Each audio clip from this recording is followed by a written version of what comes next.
అందరికీ నమస్కారం. మనం రోజు వాడే యాప్స్, వెబ్సైట్స్ వెనుక ఒకప్పుడు ఎంత గందరగోళం ఉండేదో తెలుసా? సమాచారమంతా చిందరవందరగా ఫైళ్లలో పడి ఉండేది. మరి ఆ గందరగోళం నుంచి అద్భుతమైన నియంత్రణకు ఎలా వచ్చాం? అసలు మన డిజిటల్ ప్రపంచాన్ని నిలబెడుతున్న ఆ పునాది కథ ఏంటో ఇప్పుడు చూద్దాం. సరే, ఈ ప్రయాణంలో మనం ఏం చూడబోతున్నామంటే, అసలు డిజిటల్ ఫైల్స్ ఎలా ఉండేవో మొదలుపెట్టి, వాటితో వచ్చిన సమస్యలేంటో చూసి, వాటిని పరిష్కరించడానికి వచ్చిన హీరో డీబీఎంఎస్ గురించి తెలుసుకుని, చివరగా ఈ పునాది మనకు ఎందుకు ఇంత ముఖ్యమో అర్థం చేసుకుందాం. సరే, మన కథ ఇక్కడ్నుంచే మొదలవుతోంది. డేటాబేసులు అనేవే లేనప్పుడు, కంప్యూటింగ్ ఇంకా తొలి రోజుల్లో ఉన్నప్పుడు అప్పటి పరిస్థితి ఎలా ఉండేదో ఒక్కసారి చూద్దాం. ఫైల్ ఆధారిత సిస్టమ్ అంటే, సింపుల్గా చెప్పాలంటే, అదొక గందరగోళంగా ఉన్న ఆఫీస్ లాంటిది. జీతాల వివరాలు ఒక ఫైల్ క్యాబినెట్లో, అమ్మకాలు లెక్కలు మరొక దాంట్లో, ఉద్యోగుల పర్సనల్ డీటెయిల్స్ ఇంకొక క్యాబినెట్లో, ఇలా అన్నీ వేర్వేరు చోట్ల వేర్వేరు కాగితపు ఫైళ్లలో పెట్టినట్టుండేదన్నమాట. ఇప్పుడు కథలో అస్సలు ట్విస్ట్. అంతా సింపుల్గా కనిపిస్తున్న ఈ సిస్టమ్ వల్ల ఎన్ని పెద్ద తలనొప్పులొచ్చాయో మనం చూడబోతున్నాం. అదేంటి, డేటా వేర్వేరు ఫైల్స్లో ఉంటే ఏమవుతుంది అని అనుకోవచ్చు. కాని దానివల్ల వచ్చిన సమస్యలు అన్నీ ఇన్నీ కాదనమాట. అవేంటో ఒక్కొక్కటిగా చూద్దాం. అన్నింటికన్నా మొదటి అతిపెద్ద సమస్య ఏంటంటే డేటా పునరావృతం. అంటే ఒకే సమాచారాన్ని కాపీ చేసి చాలా ఫైళ్లలో పెట్టడం. దీనివల్ల చాలా ఇబ్బందులు మొదలయ్యాయి. ఆలోచించండి, ఒక కస్టమర్ అడ్రస్ సేల్స్ ఫైల్లో ఉంటుంది, బిల్లింగ్ ఫైల్లో ఉంటుంది, షిప్పింగ్ ఫైల్లో కూడా ఉంటుంది. దీనివల్ల స్టోరేజ్ వేస్ట్ అవ్వడమే కాదు, ఆ కస్టమర్ అడ్రస్ మారితే ఈ అన్ని ఫైళ్లలో మార్చాలి.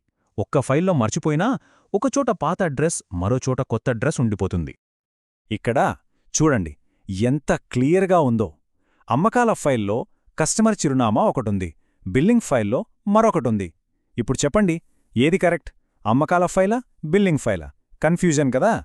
దీన్నే డేటా అస్థిరత అంటారు. ఇది బిజినెస్లకు చాలా పెద్ద నష్టం కలిగిస్తుంది.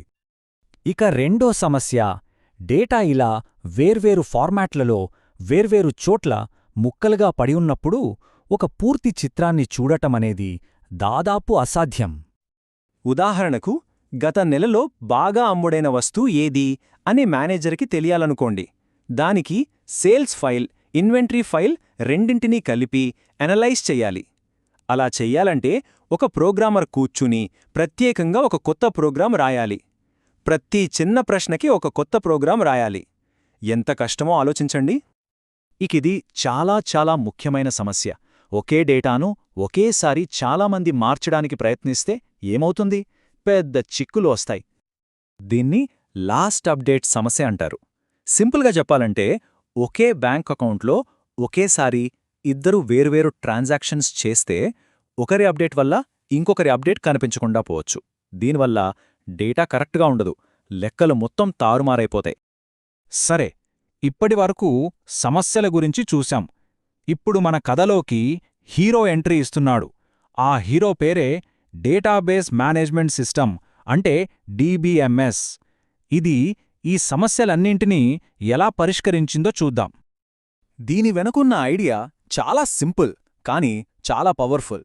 ఆ గందరగోళంగా ఉన్న ఆఫీస్ని వదిలేసి ఒక పెద్ద, సురక్షితమైన సెంట్రల్ లైబ్రరీని కట్టారు. ఆ లైబ్రరీలో ప్రతి పుస్తకాన్ని, అంటే ప్రతి డేటాను ఒక లైబ్రరియన్ జాగ్రత్తగా చూసుకుంటారు. ఆ లైబ్రరియనే మన డీబీఎంఎస్ అన్నమాట. ఇప్పుడు మనం ఎదురుచూస్తున్న ఘట్టం, మనమింతకుముందు చెప్పుకున్న ప్రతి ఒక్క సమస్యను ఈ డీబీఎంఎస్ అనే హీరో ఎలా తెలివిగా పరిష్కరించాడో వివరంగా చూడబోతున్నాం. డేటాబేస్లోని ఒక అద్భుతమైన ఫీచర్ ఇది. ఉదాహరణకు, డబ్బు బదిలీని తీసుకోండి.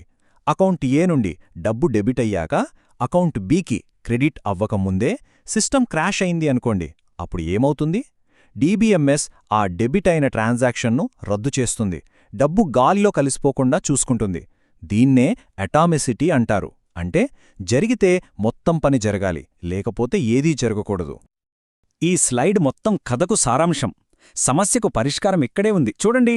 డేటా పునరావృతం, అస్థిరతా సమస్యను, ప్రతి డేటాను ఒకేచోట పెట్టడం ద్వారా డీబీఎంఎస్ పరిష్కరించింది. ఇక డేటాను వెతకడంలో ఉన్న ఇబ్బందిని ఎస్క్యూఎల్ లాంటి శక్తివంతమైన భాషలతో అధిగమించింది. ఎస్క్యూఎల్ అంటే ఏంటో తెలుసా? జస్ట్ డేటాబేస్తో మాట్లాడటానికి, ప్రశ్నలు అడగటానికి ఒక భాష అన్నమాట. ఇక మిగిలిన సమస్యలు సమగ్రత, భద్రత, ఏకకాల యాక్సెస్ వీటన్నింటినీ కేంద్రీకృత నియమాలు, పర్మిషన్స్తో కంట్రోల్లోకి తెచ్చింది. ఇక్కడతో ఆ పాత గందరగోళానికి తెరపడింది. సరే, ఇదంతా టెక్నికల్గా ఉంది కదా, కానీ మన రోజువారీ జీవితానికి దీనికి ఏంటి సంబంధం? ఈ పునాది మనకు ఎందుకు అంత ముఖ్యం? ఇప్పుడు చూద్దాం. మనం రోజూ వాడే ఆన్లైన్ షాపింగ్ సైట్లు, సోషల్ మీడియా, బ్యాంకింగ్ యాప్లు ఇవన్నీ ఇంత కరెక్ట్గా, నమ్మకంగా పనిచేస్తున్నాయంటే దాని వెనక ఉన్న అదృశ్య ఇంజిన్ ఈ డేటాబేస్ టెక్నాలజీనే. అది లేకపోతే ఈ సేవలు అస్సలు సాధ్యం కావు. కాబట్టి ఈ మొత్తం విశ్లేషణ నుంచి మనం గుర్తుంచుకోవాల్సిన 3 ప్రధాన ప్రయోజనాలు ఏంటంటే: డేటాలో స్థిరత్వం, అంటే ఒకే ఒక నిజం ఉండటం, పటిష్టమైన భద్రత, ఇంకా కావలసిన సమాచారాన్ని సులభంగా పొందే సౌలభ్యం. చూశారుగా, ఒక గందరగోళ వ్యవస్థ నుంచి ఎంత నమ్మకమైన వ్యవస్థకొచ్చామో. మరి ఇక్కడతో ఆగిపోతుందా? మన డేటాని నిర్వహించడంలో తర్వాతి విప్లవం ఏమై ఉంటుంది? భవిష్యత్తులో ఇంకెలాంటి కొత్త సాంకేతికతలు రాబోతున్నాయి? దీని గురించి ఆలోచిస్తూ ఉండండి.